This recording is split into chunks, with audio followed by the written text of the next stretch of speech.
Hello दोस्तों, नमस्कार। स्वागत है आपका फिर से नए वीडियो में। दोस्तों आज की वीडियो में हम देखने वाले हैं कृषि अर्थव्यवस्था पर प्रथम विश्व युद्ध का क्या प्रभाव पड़ा। तो चलिए देख लेते हैं। दोस्तों महायुद्ध के बाद आर्थिक स्थिति में सुधार लाने के लिए प्रयास शुरू हुआ और महायुद्ध से पहले ब्रिटेन विश्व की सबसे बड़ी अर्थव्यवस्था था और युद्ध के बाद सबसे लंबा संकट उसे ही झेलना पड़ा। जिस समय ब्रिटेन युद्ध से जूझ रहा था उसी समय भारत और जापान में उद्योग विकसित होने लगे थे। अतः युद्ध के बाद भारतीय बाजार में ब्रिटेन के लिए पहले की स्थिति प्राप्त करना बहुत मुश्किल हो गया था।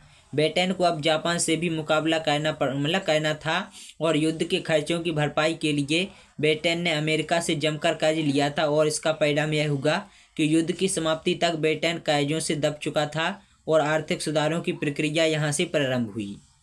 दोस्तों पहला है कि महायुद्ध के कारण आर्थिक उछाल का माहौल पैदा हो गया था, क्योंकि मांग, उत्पादन और रोजगार में भारी इजाफा हुआ था। लेकिन जब आर्थिक उछाल शांत होने लगा तब उत्पादन गिरने लगा और बेरोजगारी की समस्या बढ़ने लगी। दूसरा है कि दूसरी ओर सरकार ने भारी भरकम युद्ध संबंधी व्यय में भी कटौती शुरू कर दी ताकि शांतिकालीन करों के सहारे ही उनकी भरपाई की जा सके। इन प्रयासों से रोजगार भारी तादाद में खत्म हुए और 1921 में हर 5 में से एक ब्रिटिश मजदूर के पास काम नहीं था। रोजगार संबंधी बेचैनी और अनिश्चितता युद्धोत्तर वातावरण का अंग बन गई। चौथा है कि कृषि आधारित अर्थव्यवस्था में भी संकट की स्थिति थी।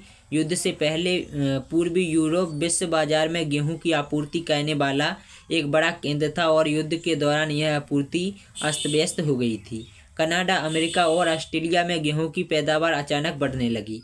पांचवा है कि युद्ध के बाद यूरोप में गेहूं की पैदावार सुधरने लगी और विश्व बाजारों में गेहूं की आपूर्ति जरूरत से ज़्यादा बढ़ गई। इससे अनाज की कीमतें गिर गईं और ग्रामीण आय कम हो गई और किसानों के गहरे कर्ज संकट में फंस गए। तो आशा करते हैं कि आप लोगों को वीडियो पसंद आएगी। वीडियो अगर पसंद आई तो लाइक ना, शेयर करना और चैनल को सब्सक्राइब जरूर कर लेना।